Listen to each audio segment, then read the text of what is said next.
Hello and welcome. I am Andy William Mackai, or Mackai Lorien, and looky at what I have. A strange Devil May Cry game that doesn't really look like Devil May Cry. Apparently I scored this little devil for $9.90 at some point. I completely forgot I had this, or that the game even existed. But from what I remember, it didn't go over too well with the game's fanbase. Though I don't remember why.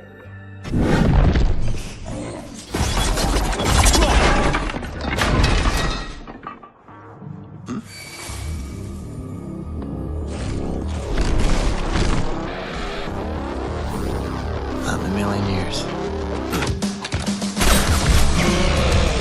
Oh, bitch! Oh yeah.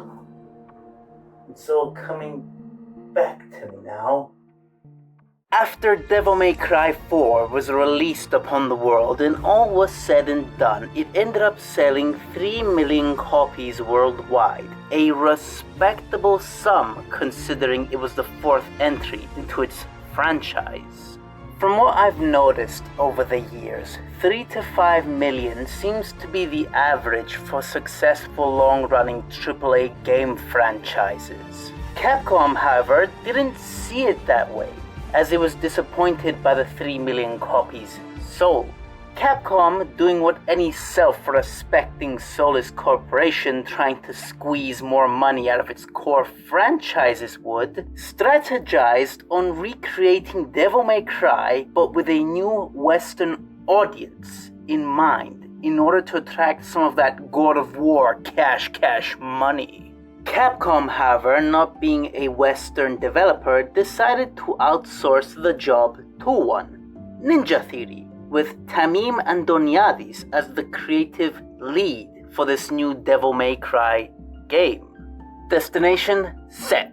Captain chosen. All that was left was to choose a direction that was sure to attract Western sensibilities. Angst. What is your name?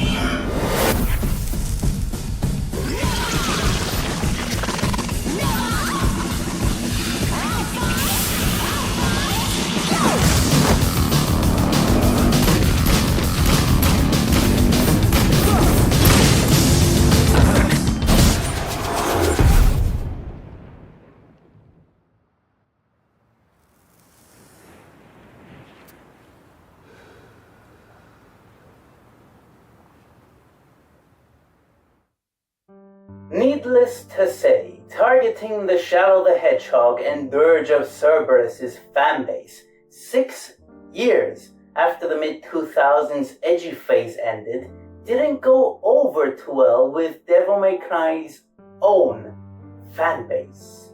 Who would have thought? But did it at least sell well, like Capcom wanted it to? Well, as of March 2024, 11 years after the original release, Devil May Cry has sold 3 million copies. That number again, but with an additional 1.4 million due to the definitive edition, for a total of 4.4 million. Not too bad, you may say, and it's not.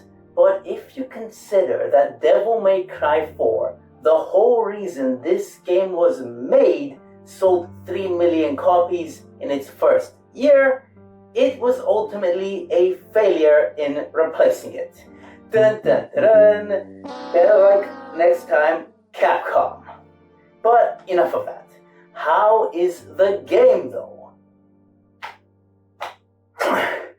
I love it.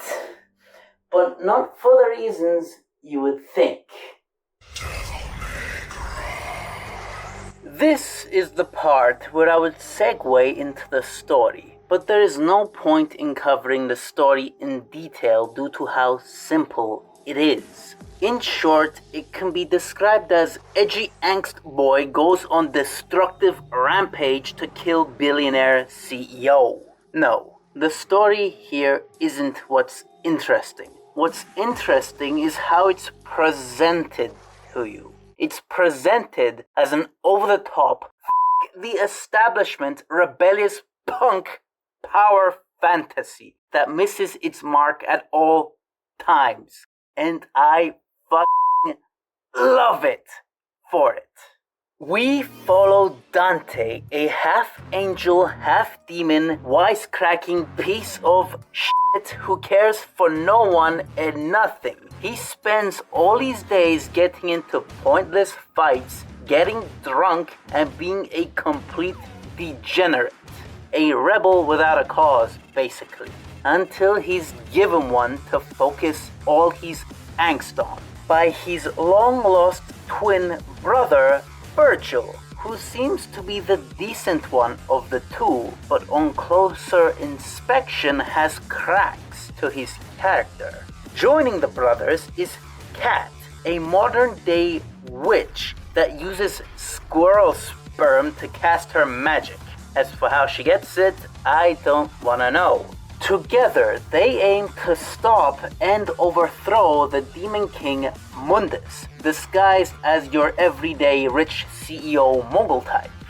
Mundus is a very forward-thinking kind of evil. He has all the means to conquer Earth at any point he so chooses with his sheer raw power or overwhelming demon army or just mundane political power. In fact, he has the United States President as his back pocket bitch the entire game. Yes, by close of trading Friday. No, you can't have more time. You know the terms, you know the consequences. No, this is not a veiled threat. This is a direct one. Should you fail to comply, the collapse of the economy will be on your head. I will make sure that you are stripped of power, shamed, and hated. Is that clear enough for you? Well, Friday it is then. You have a good night, Mr. President.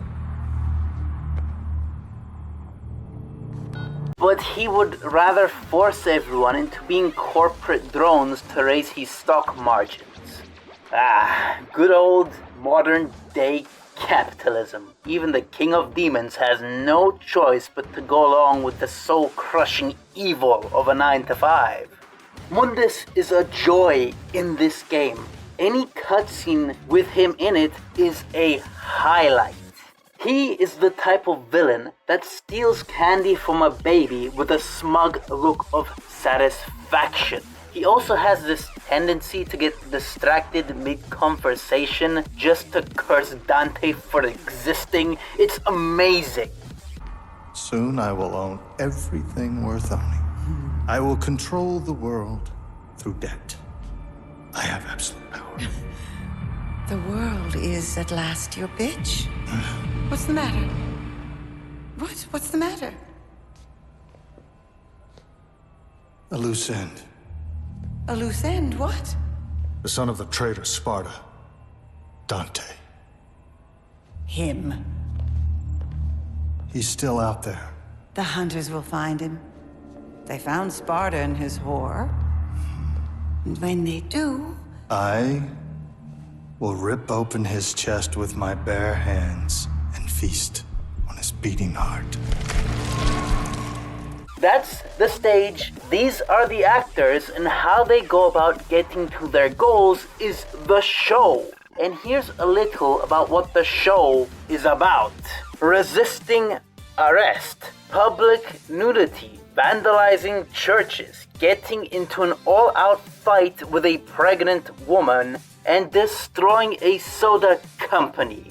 All accompanied with a kick-ass, this is the face mom edgy vibe. And in the end, our brave anti-heroes save the day by destroying a city and killing tens of thousands. It's glorious. Every single moment of it. I can't put it into words. You just have to see it.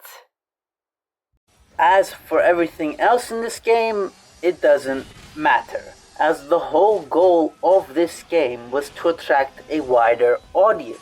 And in doing so, they committed the cardinal sin of dumbing down core franchise mechanics in order to draw the casuals in. This isn't Devil May Cry's flashy combat to high proficiency style. It's Devil May Cry light, with a few combos per weapon, or more if you choose to chain them with other weapons. But who cares? This game does have DLC, but it's very mediocre. It covers Virgil after the main story's conclusion. All its cutscenes are in this black and white hand-drawn style that clashes with the main game's cutscene style. Guess they were just cutting corners. The stages are visually the same, and on one occasion gets partly reused. The main highlight of the DLC is all the skins they give you. This DLC also tries to sequel bait for a sequel that's never going to come. A shame, really. Overall, this is a very one and done kind of game, but only if it's for a low price. Truly, a game made with certain audiences in mind. Too bad for Capcom though, those audiences didn't really overlap with Devil May Cry's. Sure, Devil May Cry has always had its fair share of teenage angst. I should have saved you.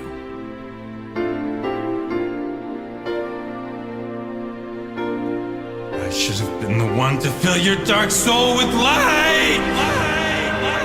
But it was never the centerpiece like it was here. Despite that, I've had a blast with this game.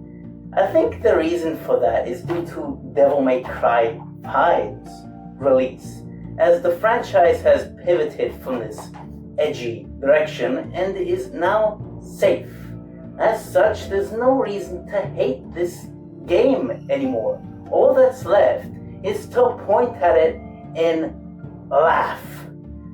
I would love to see a sequel to this game just to see how the train wreck continues. But that's never going to be, as Capcom sort of got their wish with Devil May Cry 5. As of June 2025, Devil May Cry 5 has sold over 10 million copies, making it the most successful game in the franchise. Safe to say, we are never going to see a continuation. But I'll remember this game for what it tried to be and what it failed becoming. This has been Andy William Mackai. Mackai Lorien out.